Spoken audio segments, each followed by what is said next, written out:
ദൈവത്തിരുനാമത്തിന് മഹത്വമുണ്ടാകട്ടെ. ദൈവത്തിൻ്റെ കൃപയാലും കരുണയാലും പുതിയ ദിവസത്തിലേക്ക് നാം പ്രവേശിച്ചു. ഈ ദിവസം ദൈവത്തിൻ്റെ കൃപകൾ നമ്മളെ പരിപാലിക്കട്ടെ. ദൈവത്തിൻ്റെ ആത്മാവ് നമ്മളെ സകലസത്യത്തിലും വഴി നടത്തുന്ന ആ ദിവ്യ അനുഗ്രഹം നമ്മളെ ചൂഴ്ന്ന് നമ്മുടെ മേൽ വ്യാപരിച്ച് നമ്മുടെ ഉള്ളിൽ പ്രവർത്തിച്ച് ആവശ്യമായിരിക്കുന്ന കൃപകളും നന്മകൾ കൊണത്തോടൊന്നും വഴി നടത്തട്ടെ എന്ന് പ്രാർത്ഥിക്കുകയും ചെയ്യുന്നു. തിരുവചനം നമ്മുടെ അന്തരംഗങ്ങളെ, നമ്മുടെ ഉൾനയനങ്ങളെ പ്രകാശിപ്പിക്കുന്നതാണ്. ദൈവത്തിൻ്റെ വചനം ജീവനും ചൈതന്യമുള്ളതായതുകൊണ്ട് നമുക്ക് ജീവനായി നമുക്ക് ചൈതന്യം വരുത്തുന്നതാണ്. വചനം വെള്ളം പോലെ എന്ന് പറയുമ്പോൾ വെള്ളം അത് ശുദ്ധീകരണത്തിനുള്ളതാണ്. അപ്പം നമ്മൾ കഴുകുന്നതാണ് ദൈവത്തിൻ്റെ വചനം. വചനം തീ പോലെയാണെന്ന് പറയുമ്പോൾ തീയും നമ്മൾ ശുദ്ധീകരിക്കുകയും നമ്മളിലുള്ള അനാവശ്യങ്ങളെ ദഹിപ്പിക്കുകയും അതുപോലെ ഒരു ഉരുപ്പടി അത് ഒരു മനോഹരമായ ഒരു ഉപകരണമാക്കി മാറ്റുവാൻ തക്കവണ്ണം അതിനെ മാറ്റുന്നത് പോലെ ഇരുമ്പിനെയൊക്കെ അത് തീയിൽ വെച്ച് ചൂടാക്കി അതിന് മെരുങ്ങുന്ന ഒരായുധമായി രൂപപ്പെടുത്തിയെടുക്കുന്ന പോലെ ദൈവത്തിൻ്റെ വചനം നമ്മളെയും അപ്രകാരം അത്ഭുത ശക്തിയാൽ നമ്മളെ രൂപാന്തരപ്പെടുത്തി എടുക്കുന്നതാണ്. എല്ലാറ്റിനും ദൈവത്തിൻ്റെ കൃപ നമ്മളെ സഹായിക്കട്ടെ എന്ന് പ്രാർത്ഥിക്കുകയാണ്. നാം 107 സങ്കീർത്തനം 5 പുസ്തകത്തിൽ 1 സങ്കീർത്തനമാണ്. 5 പുസ്തകങ്ങളായ സങ്കീർത്തനം തിരിച്ചിരിക്കുക നമ്മൾ കണ്ടു. അതിൽ 5 പുസ്തകം അതിൻ്റെ ലാസ്റ്റ് പോർഷനിലേക്ക് നമ്മൾ വന്നിരിക്കുകയാണ്. 4 പോർഷനായിട്ട് ദൈവത്തെ സ്തുതിക്കണമെന്ന് പറഞ്ഞു. 1 അവർ മരുഭൂമിയിലായിരുന്നു. അവിടെ വെച്ച് അവർ ദൈവത്തോട് നിലവിളിച്ചു. മരുഭൂമിയിൽ അവർക്ക് വഴിയില്ലാതിരുന്നു എന്ന് കണ്ടു. പാർക്കാനൊരു പട്ടണമില്ലായിരുന്നു. പാർപ്പില്ലാത്ത വഴിയില്ലാത്ത അവർ അവിടെ മരുഭൂമിയിൽ നിലവിളിക്കുകയാണ്. അവിടെ സഹായമായ ദൈവം എത്തുന്നു. ദൈവം അവരെ വിടുവിക്കുന്നു. അടുത്തത് അതുകൊണ്ട് ദൈവത്തെ സ്തുതിക്കണം. അവരുടെ പ്രാർത്ഥനകൾ കേട്ടതുകൊണ്ട് അവർക്ക് വഴി ദൈവം കൊടുക്കുന്നു. പിന്നെ അവർ പാർപ്പാൻ പട്ടണത്തിൽ ചെല്ലുന്നവർക്ക് സങ്കേതം കിട്ടുന്നു. ആ അത്ഭുതങ്ങളെയൊക്കെ ഓർത്ത് ദൈവത്തെ സ്തുതിക്കാനായിട്ടാണ് 1 ആഹ്വാനം അവിടെ പറയുന്നത്. 2 അവർ പട്ടണത്തിലൊക്കെ വന്നെങ്കിലും അവർക്ക് ഭക്ഷണത്തിനുമൊക്കെ ഇത് ആയി, അവർക്ക് സമൃദ്ധിയൊക്കെ ഉണ്ടായി. പക്ഷെ അവർ ദൈവത്തിൻ്റെ ആലോചനയൊക്കെ മത്സരിച്ചു, ദൈവത്തിന് വഴി വിട്ടുതിരിഞ്ഞു. അതുകൊണ്ട് അവർക്ക് കഷ്ടത വന്നു, അരിഷ്ടത, ഇരുമ്പ് ചങ്ങലകൾ എല്ലാം വന്നപ്പോഴും അവർ ഇടറി വീണു. സഹായിപ്പാൻ ആരുമില്ലാതിരുന്നു. ആ പ്രതിസന്ധിയിൽ അവർ ദൈവത്തോട് നിലവിളിച്ചു. വീണ്ടും ദൈവം അവരെ വിടുവിക്കുകയാണ്. ഞെരുക്കങ്ങളിൽ നിന്ന് വിടുവിച്ച് ഇരുട്ടിൽ അന്തമസ്ന്ന് പുറപ്പെടുവിച്ച് ബന്ധനങ്ങളെയൊക്കെ അറുത്ത് കളഞ്ഞു. അത് ഓർത്തിട്ട് ദൈവത്തെ സ്തുതിക്കാനായിട്ട് പറയുക. അടുത്തത് എന്ന് പറയുമ്പോൾ അവരുടെ മുമ്പോട്ടുള്ള പ്രയാണത്തിൽ അവരുടെ ജീവിതത്തിൽ പ്രതിസന്ധികളും പ്രതികൂലങ്ങളും ഒക്കെ വരികയാണ്. അങ്ങനെ വരുമ്പോൾ ആ ദൈവത്തോട് നിലവിളിച്ചപ്പോൾ ദൈവം ചെയ്തു അവരുടെ മുമ്പിലുള്ള പ്രതിബന്ധങ്ങൾ, താമ്രക്കഥകൾ തകർത്ത് ഇരുമ്പോടാമലുകളെല്ലാം ബന്ധിച്ച് കളഞ്ഞു. പിന്നെ അവർക്ക് എല്ലാറ്റിനോടും ഒരു വെറുപ്പ് തോന്നുകയാണ്. എല്ലാം കൊണ്ടും ആഗ്രഹിച്ചതെല്ലാം കിട്ടിയാലും നമുക്ക് യഥാർത്ഥത്തിൽ ദൈവ സാന്നിധ്യം, ദൈവിക സ്നേഹമില്ലാതെ അതെല്ലാം ശൂന്യമാണ്. എന്തെല്ലാം പ്രാർത്ഥിച്ച് നമ്മൾ നേടിയാലും ശരി, അതിൽ തന്നെ അതൃപ്തിയാണ്. നമുക്ക് ആദ്യം കിട്ടുമ്പോഴൊക്കെ ഒരു സന്തോഷമൊക്കെ തോന്നും, എന്നാൽ അത് കുറഞ്ഞു പോകും, അസ്തമിച്ചു പോകുന്നതാണ്. യഥാർത്ഥ സന്തോഷം ദൈവം തന്നെയാണ്. നമ്മുടെ സന്തോഷം അവനായിരിക്കണം. ആണ് പൗലോസ് അപ്പോസ്തലൻ എപ്പോഴും ഓർപ്പിക്കുന്നത്. Rejoice in the Lord. കർത്താവിൽ സന്തോഷിക്കുക പിന്നെയും പറയുന്നു. നമ്മുടെ സന്തോഷം സാഹചര്യങ്ങളിലോ വ്യക്തികളിലോ ആഡംബരങ്ങളിലോ നമുക്കുള്ളതിലോ നന്മകളിലോ ഒന്നും ആയിരിക്കരുത്. അതൊക്കെ മാറി മറിഞ്ഞും പോകും. അതൊന്നും സ്ഥിരമല്ല, അസ്ഥിരമായതാണ്ടല്ല. എന്നാൽ നമുക്കിടെ സന്തോഷം ദൈവം തന്നെയാണ്. ദൈവം കൂടെ ഉണ്ടെങ്കിൽ എല്ലാറ്റിനും എനിക്ക് പ്രതിവിധിയുണ്ട്, എനിക്ക് ഉത്തരമാണ്. എൻ്റെ ഉത്തരം ദൈവമാണ് എല്ലാറ്റിനും. എൻ്റെ സങ്കേതം അവനാണ്, എൻ്റെ സന്തോഷം അവനാണ്, എൻ്റെ സർവസ്വവും അവനാണ് എന്നുള്ള ആ ഒരു അനുഭവത്തിലേക്ക് കടന്നു വരാനായിട്ട് സാധിക്കണം. ഇവർക്ക് മരണവാതിലുകളോട് സമീപിച്ചു, ഭക്ഷണത്തോടെല്ലാം വെറുപ്പ്. ഈ സാഹചര്യത്തിലും അവർ ദൈവത്തോട് നിലവിളിക്കുകയാണ്. ദൈവത്തോട് പ്രാർത്ഥന കേട്ട് അവരുടെ ഞെരുക്കങ്ങളിൽ നിന്നൊക്കെ വിടുവിച്ച് അവരുടെ വചനത്തെ അയച്ച് സൗഖ്യമാക്കി എന്നാണ് പറയുന്നത്. വചനം സൗഖ്യപ്പെടുത്തുന്ന ശക്തിയാണ്. വചനം അയച്ച് സൗഖ്യമാക്കി എന്ന് പറയുകയാണ്. അവരുടെ കുഴികളിൽ നിന്ന് അവരെ വിടുവിച്ചു. ഈ നന്മയ്ക്ക് ഓർത്ത് ദൈവത്തെ സ്തുതിക്കട്ടെ എന്നാണ് 3 ആഹ്വാനം പറയുന്നത്. 4 നമ്മൾ കണ്ടു.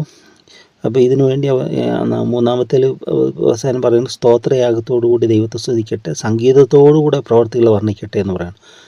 ആത്മീയ ഗീതങ്ങൾ പാടുന്നത്, ഓരോ ഗീതങ്ങളും നമ്മുടെ ആത്മീയ അനുഭവങ്ങളൊക്കെ അതിനകത്ത് ചേർന്ന് വരുന്നതായിട്ട് കാണാനായിട്ട് പറ്റും. തുടർന്ന് പിന്നീട് അവർ സമൃദ്ധിക്ക് വേണ്ടി ആഗ്രഹിച്ചു. കപ്പൽ സമുദ്രം, ട്രേഡ്, അതിനൊക്കെ വേണ്ടി, വ്യവസായത്തിനൊക്കെ വേണ്ടി അവർ മുമ്പോട്ട് പോയി. അപ്പോൾ ദൈവത്തെ അവർ മറക്കാൻ തുടങ്ങി. അവർക്ക് സമ്പത്ത് ഉണ്ടാക്കണം, ഈ ലോകത്തിൻ്റെ ആഡംബരത്തിൽ വേണം. അങ്ങനെ ആ വഴികളിലൊക്കെ സഞ്ചരിക്കാൻ തുടങ്ങിയ ഉടനെ അവർ പോയ അതേ പാതയിൽ തന്നെ ദൈവം കൊടുങ്കാറ്റുകൾ അയക്കുകയാണ്, കാറ്റടിപ്പിക്കുകയാണ്. കാരണം അവരുടെ പ്രയാണം ഈ ലോകത്തിന് വേണ്ടി മാത്രം. നശിച്ചു പോകുന്ന ആഹാരം, നശിച്ചു പോകുന്ന സമ്പത്ത്, നിലനിൽക്കാത്ത ഈ ഭൗമിക ജീവിതം മാത്രം. അവർ ദൈവത്തെയോ ദൈവരാജ്യത്തെക്കുറിച്ച് ഓർക്കാതെയുള്ള യാത്രയിൽ ദൈവം വരെ സ്നേഹിച്ചതുകൊണ്ട് അവർക്ക് ശിക്ഷകൾ അയക്കുകയാണ്. കൊടുങ്കാറ്റടിക്കുന്നു, കപ്പൽ ആടി ഉലയുന്നു, സമുദ്രത്തിൽ യാത്ര ചെയ്യുന്നവർ ഭയന്ന് അവിടെയൊക്കെ അവർ ദൈവത്തോട് നിലവിളിക്കുക. മത്തനെപ്പോലെ തുള്ളിച്ചാഞ്ചാടി അവിടെ പ്രാണൻ കഷ്ടത്തിൽ ഉരുകിപ്പോയി, അവിടെ ബുദ്ധി പോയി. ആ കഷ്ടതയിൽ ദൈവത്തോട് നിലവിളിച്ചു. ദൈവം ഉത്തരം കൊടുത്തു. കൊടുങ്കാറ്റിനെ ശാന്തമാക്കി, തിരമാലകളെ അടങ്ങി. ശാന്തത വന്നുകൊണ്ട് അവർ സന്തോഷിച്ചു. അവർ ആഗ്രഹിച്ച തുറമുഖത്ത് അവരെ എത്തിച്ചു. ദൈവത്തോട് പ്രാർത്ഥിക്കുമ്പോഴെല്ലാം ദൈവം ഉത്തരം കൊടുക്കുകയാണ്. പ്രതിസന്ധികൾ വരുന്നത് നമുക്ക് പ്രാർത്ഥനയ്ക്കുള്ള ഒരു മുഖാന്തരമാണ്. എപ്പോഴെല്ലാം പ്രതികൂലങ്ങൾ വരുന്നപ്പോൾ നമ്മൾ ചിന്തിക്കണം, വി മസ്റ്റ് പ്രേ.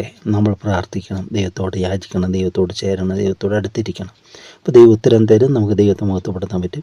ഈ നന്മയോർ ദൈവത്തെ മഹത്വപ്പെടുത്തണം മാത്രമല്ല, ജനത്തിൻ്റെ സഭയിൽ അവനെ പുകഴ്ത്തണം, മൂപ്പന്മാരുടെ സംഘത്തിൽ അവനെ സ്തുതിക്കുകയും ചെയ്യട്ടെ എന്ന് പറയുകയാണ്. ചുമ്മാ ദൈവം എന്തോ ചെയ്തു എന്ന് പറഞ്ഞു വിടുകയില്ല.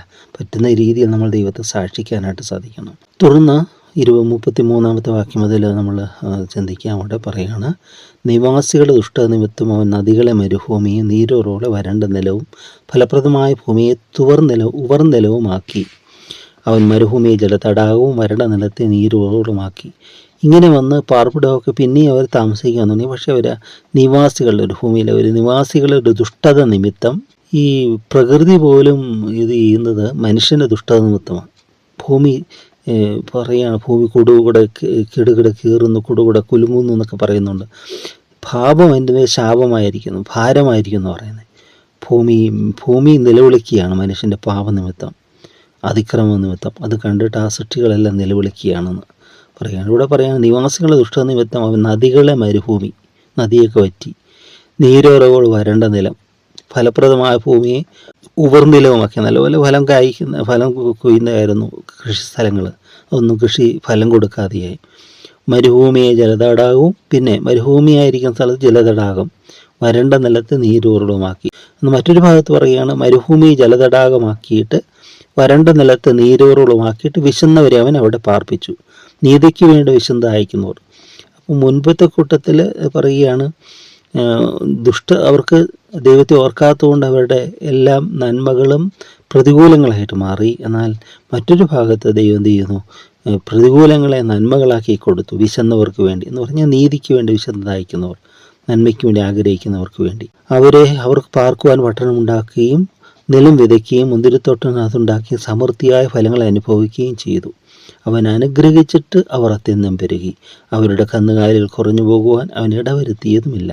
പീഡനവും കഷ്ടതയും സങ്കടവും ഹേതുവായി അവർ പിന്നെയും കുറഞ്ഞു താണുപോയി. അവൻ പ്രഭുക്കന്മാരുടെ മേൽ നിന്നവകരെയും വഴിയില്ലാത്ത ശൂന്യപ്രദേശത്ത് അവർ ഒഴിലുമാർക്കുകയും ചെയ്യുന്നു. അവിടെ ഇങ്ങനെ എല്ലാം അനുഗ്രഹങ്ങൾ വരുമ്പോൾ പിന്നെ അവർ ദൈവത്തെ മറക്കുന്നത് ഇങ്ങനെ കൂടെ ആവർത്തിച്ച് പറയുന്നൊരു മനുഷ്യ ഇസ്രായേലിൻ്റെയൊക്കെ ചരിത്രത്തിലൊക്കെ പഠിക്കുമ്പോഴൊക്കെ നമ്മുടെ ജീവിതത്തിലൊക്കെ നമ്മൾ തിരിഞ്ഞു നോക്കുക, എന്നിട്ട് ഒന്ന് യഥാസ്ഥാനപ്പെടുക.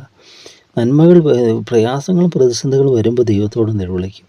അത് കഴിയുമ്പോൾ നമ്മളവനെ വിസ്മരിക്കുക, അല്ലെ? ഉത്തരവൊക്കെ കിട്ടിക്കഴിയുമ്പോൾ നമുക്ക് കണ്ണുനീരിൽ കൂടെ കടന്നുപോയ കാര്യങ്ങൾ ഓർക്കണം. എന്നിട്ട് ദൈവത്തോട് പറ്റിച്ചേർന്നിരിക്കണം. അവനെ വിട്ട് പിരിയരുത്, ദൈവത്തോട് പറ്റിച്ചേർന്നിരിക്കും. പഴയ നിയമത്തിലാണ് പറ്റിച്ചേർന്നിരിക്കുക എന്ന് പറയുന്നത്. ഇത് പുതിയ നിയമത്തിലേക്ക് പറ്റിച്ചേരുന്നു, ഏകാത്മാവാകുന്നു എന്ന് പറയാം. ദൈവമായിട്ട് ചേരുമ്പോൾ ഒന്നായി തീരുന്ന ഒരു അനുഭവം. ദൈവത്തെ വിട്ടു പിരിഞ്ഞ് പിന്നെ ഒന്നുമില്ല, നത്തിങ് ടു ഗെയിൻ.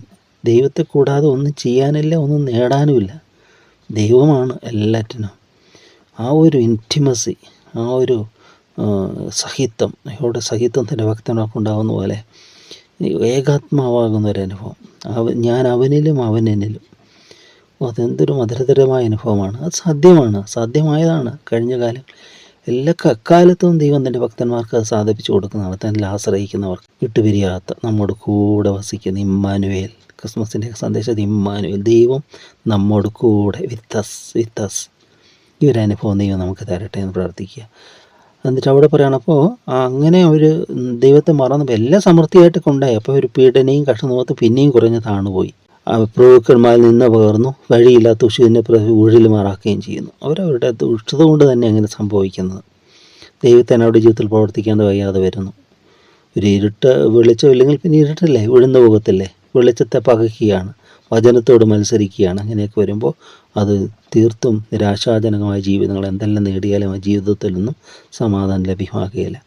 മറ്റൊരു പോസിറ്റീവായിട്ടുള്ള കാര്യം പറയുന്നത് എന്താണ്? 41, അവൻ ദരിദ്രനെ പീഡയിൽ നിന്ന് ഉയർത്തി അവൻ്റെ കുലങ്ങളെ ആട്ടിൻകൂട്ടം പോലെയാക്കി. ദരിദ്രനെ പീഡയിൽ നിന്ന് ഉയർത്തി, അങ്ങനെ പീഡിപ്പിക്കപ്പെടുന്നതിനെ വിടുവിക്കുക. അവൻ്റെ കുലങ്ങളെ ആട്ടിൻകൂട്ടം പോലെയാക്കി. ആട്ടിൻകൂട്ടത്തിൻ്റെ ഒരു ഇടയനുണ്ട്, സംരക്ഷകനുണ്ട്. സംരക്ഷകനായിട്ട് ദൈവം മാറി. നേരുള്ളവർ ഇത് കണ്ട് സന്തോഷിക്കും, നീതി കെട്ടവരൊക്കെയും വായ്പൊത്തും. നേരുള്ളവർ ഈ സാധുക്കളുടെ എളിയവരുടെ ഉയർച്ച കണ്ടിട്ട് സന്തോഷിക്കും. അല്ലെ, ദരിദ്രൻ്റെ കുപ്പയിൽ നിന്ന് ഉയർത്തി പ്രഭുക്കന്മാരോട് ഇരുത്തുമാറാക്കുന്ന ദൈവം എന്ന് സംഗീതക്കാരൻ പറയുക. താണവർ ഉയർത്തുന്ന ദൈവം. അവിടെ ഉയർത്തുമ്പോൾ നേരുള്ളവർ ഇത് കണ്ട് സന്തോഷിക്കും. എന്നാൽ മറ്റുള്ളവരോ, നീതിമാന്മാരോ, നീതി കെട്ടവരോ അവരൊക്കെ വായ്പൊത്തും. അവർക്കൊന്നും പറയാൻ പറ്റത്തില്ല, മിണ്ടടങ്ങിപ്പോവും അവിടെ വായി. ഇവിടെ പറയുകയാണ്, ജ്ഞാനമുള്ളവർ ഇവയെ ശ്രദ്ധിക്കും, അവർ യഹോവയുടെ കൃപകളെ ചിന്തിക്കും. ജ്ഞാനമുള്ളവർ ഇവയെ ശ്രദ്ധിക്കും. Let those who are wise give heed to these things and consider the steadfast love of the Lord. ദൈവത്തിൻ്റെ കൃപകളെ അവർ ചിന്തിക്കും. ജ്ഞാനത്തോടെ നമ്മൾ ജീവിക്കാനായിട്ട് സാധിക്കണം. ഓരോന്നും ശ്രദ്ധിച്ച് നോക്കണം. നമ്മൾ സമൂഹത്തിലേക്കൊക്കെ തിന്മകളും ഓരോരുത്തർക്കും ഒരു നാശവും അവരധ്വാനിച്ചിട്ടും ഒന്നും നേടാത്തതും എല്ലാം കിട്ടിയിട്ടും ഒന്നും സമാധാനവും സന്തോഷവും ഇല്ലാത്ത ജീവിതങ്ങളിലേക്കൊക്കെ നമ്മൾ നോക്കും. ഫ്രസ്ട്രേഷൻസ്, മുഴുവൻ കയോസ്, എല്ലാം കുഴഞ്ഞു പറഞ്ഞ ജീവിതങ്ങൾ. പക്ഷെ ദൈവത്തിങ്കിലേക്ക് വരുമ്പോൾ എല്ലാം ഒരു ഓർഡർ വരുവാണ്. ഡിസോർഡർ മാറിപ്പോകണം, ഓർഡറായിട്ട് മാറുകയാണ്. ഓർഡർലെസ് അല്ല ക്രിസ്തീയ ജീവിതം. ഓർഡർ, ക്രമമുള്ള ഒരു ജീവിതം, ദൈവത്തെ സ്തോത്രം ചെയ്യുന്ന ഒരു ജീവിതം, പ്രാർത്ഥനയുള്ള ഒരു ജീവിതം, എപ്പോഴും പ്രാർത്ഥിക്കുന്ന ഒരു അനുഭവം, എല്ലാറ്റിനും ദൈവത്തെ മഹത്വപ്പെടുന്നു. ഒന്നും നമ്മൾ മഹത്വം കൊടുക്കരുത്. എന്ത് കിട്ടിയാൽ അതിൽ ദൈവം കൃപ ചെയ്തു എന്ന് പറയുവാനായിട്ട് നമുക്ക് സാധിക്കണം. ചേർത്ത് എല്ലാറ്റിനും ദൈവത്തെ മഹത്വപ്പെടുന്ന ഒരു ജീവിതം. ജ്ഞാനമുള്ളവരായിരിക്കാൻ ശ്രദ്ധിക്കണം. ഇന്ന് മൂഢന്മാരുടെ പട്ടിക വർദ്ധിക്കുക. ദൈവമില്ല എന്ന് പറയുന്ന മഹാമൂഢന്മാരെന്ന് വർദ്ധിച്ചുകൊണ്ടിരിക്കുകയാണ്. ഒരാൾ ദൈവത്തിൻ്റെ തലച്ചോറുണ്ട്, ഇവനൊക്കെ ഒരു ക്രിയേറ്ററിനെ കുറിച്ച് എന്താണ് എന്ത് മണ്ടത്തര ചോദിക്കുന്നത്? ഇവൻ ദൈവത്തെ അതെങ്ങനെ പറയാനായിട്ട് പറ്റും? ഈ അണ്ടഘടകങ്ങൾ നിർമ്മിച്ച് സർവശക്തനായ ദൈവം, അവൻ്റെ ധനം, ജ്ഞാനം, അറിവ് ഇവയുടെ ആഴമേന്ന് പൗലോസ് അത്ഭുതം പേർ പറയുക. അത് ഈ നിസ്സാരാകുന്ന മനുഷ്യനെ എങ്ങനെ ഗ്രഹിക്കാൻ പറ്റും? ദൈവത്തിൻ്റെ ബുദ്ധി, ദൈവത്തിൻ്റെ ആലോചന. അവന് മന്ത്രിയായിരുന്നവനാരെന്ന് ചോദിക്കുക, അവന് വല്ലതും കൊടുത്തിട്ട് വാങ്ങുന്നവനാര്, അവന് ആലോചന പറഞ്ഞു കൊടുക്കുന്നവനാര് എന്നൊക്കെ ദൈവത്തിൻ്റെ വരെ നമ്മളോട് ചോദിക്കുക. യോബിനോടതല്ലേ, ഞാൻ 1000 ചോദ്യം ചോദിക്കും, ഒന്നിനും നിനക്ക് ഉത്തരം പറയാൻ പറ്റുമോ? യോബ് വായുപൂത്തു അവസാനം. സ്നേഹിതന്മാരോടൊക്കെ പറഞ്ഞു നിൽക്കുന്നുണ്ട്, 4 പേരോട് പറഞ്ഞൊക്കെ ശരിയായ കാര്യങ്ങളാണ്. പക്ഷെ ദൈവത്തിൻ്റെ ഇത് വരുമ്പോൾ ഒന്നും പറയാനില്ല. ഇനി ഞാൻ വായുപൂത്ത്, ഇനി ഞാൻ ഒരു വാക്കും ഉരിയാടുകയില്ല എന്ന് പറയുക. എന്നിട്ട് ദൈവ സാന്നിധ്യത്തിൽ അവൻ തന്നെ അനുദവിച്ച് താഴ്ത്തി, നിലത്തോളം താഴ്ത്തി തന്നെ എളിമപ്പെടുത്തുകയാണ്. നമുക്കിതാണ് ദൈവത്തെ മഹത്വപ്പെടുത്താം. നമുക്കറിയില്ലാത്ത കാര്യങ്ങൾ മുഴുവൻ അറിയില്ലാതിരിക്കും. പക്ഷേ ദൈവിക ജ്ഞാനത്തെ നമുക്ക് ആശ്രയിക്കാം. ദൈവം നമുക്ക് വിവരിച്ചു തരും, മനസ്സിലാക്കി തരും. സ്നേഹം നിറഞ്ഞ ദൈവമേ, എനിക്കെത്താത്ത വൻ കാര്യങ്ങൾ, അത്ഭുത കാര്യങ്ങൾ ഞാൻ ഇടപെടുന്നില്ല. എൻ്റെ പ്രാണനെ താലോലിച്ച് ഞാൻ മിണ്ടാതെയാക്കിയിരിക്കുന്നു. അമ്മയുടെ അടുക്കൽ മുലുകുടി മാറിയ കുഞ്ഞ് പൈതൽ എന്ന പോലെ ഇന്ന് തിരുവഴുത്തിനായി സ്തുതിക്കുന്നു.